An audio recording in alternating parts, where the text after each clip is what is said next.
Mo ke fonga pata buka ata mo ke hoko atu ku ki programa ko ni wakai ki programa ni wakai pe aku ku fifia ni to hoko atu ko ki lave pe aku ko hangi aku sia tu ko va kai atu kitonga e unga tono no be aku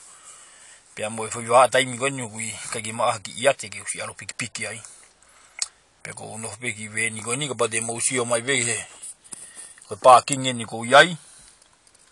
o go hiki ke te fanga ki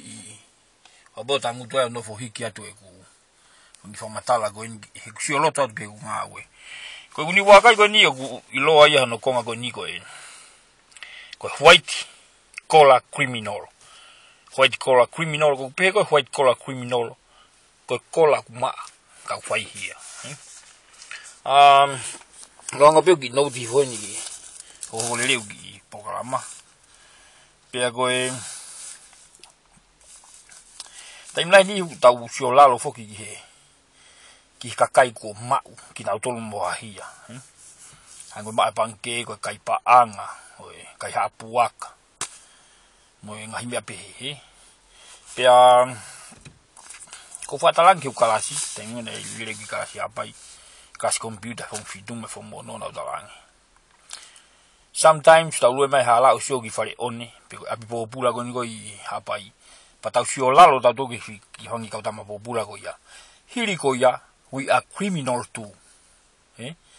tau fa fetai tau to lu he go hi na na to o ngawe ina criminal o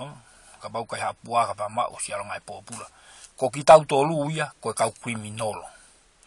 agi be ufinga uhinga aguia ko te kai ha ko fo hiwa hela ia tama go fa ni fo hiwa bida mo fo si ti be ko fresh drive hiki I mai mi hata ai agu o tapu I americani tapu ma fa video ma u copyright ko to ngai gi ai no ia video ve ki software ai agu go sio to au ki white collar criminal go itonga ki to la he ka ngai fa buri anga o na criminal ai una hulu mai foi le na sio lalo ke kakai pe mo papiligi ko hi una ngai fa buri anga but at the same time o na criminal na do ria ai ko sio do ai ne ka wa wi he to ta na la he bido criminal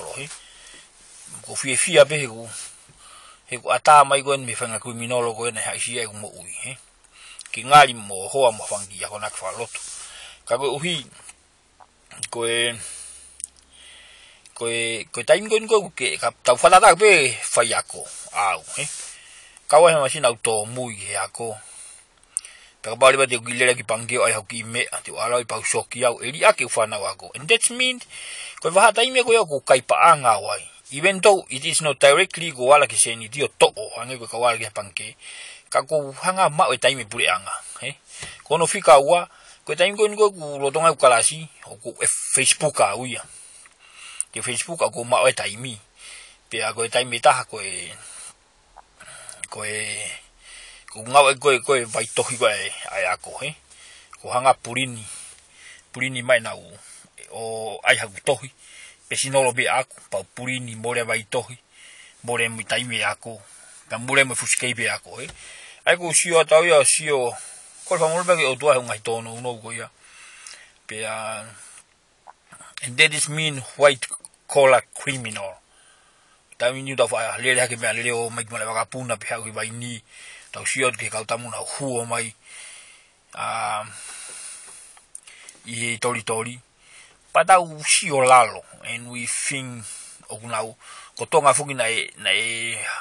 rank level na au lalo bito fika ni mama halo ai ka ngai popular but at the same time you should ko mama go ni amusia ki na auto ko au na mai fu IT ha tengu na fa mai a robin hudi na ni fu fa na be ko steal the worth to save the poor ko tamu ko bin yudi na foki mai gon go ni algon go tau ataina ha uya go takike ha do King John ni pa ni itare ba yai ni wesia go ngani ba hangare ba ya ka has mai pure anga tu fo mai masiwa pa tai me di na lele mai alo bin huti o ha wa sali o te go ma sa go ya ka se ko la mo be ba ko tamai go na fifine go travu na na mama ko la hangi hamu se foi mama dange ya beautiful peoples need no goal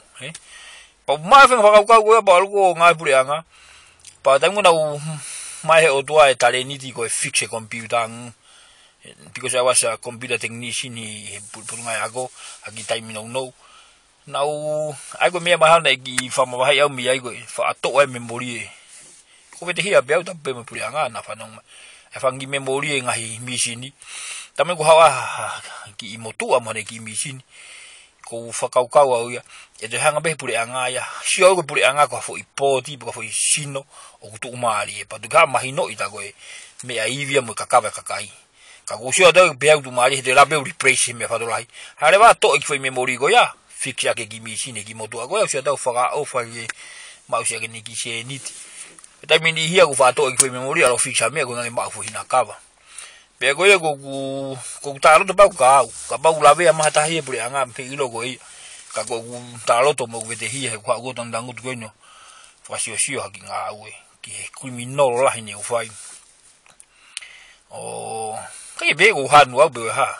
ka ko sio ko fata ata ina i ho to me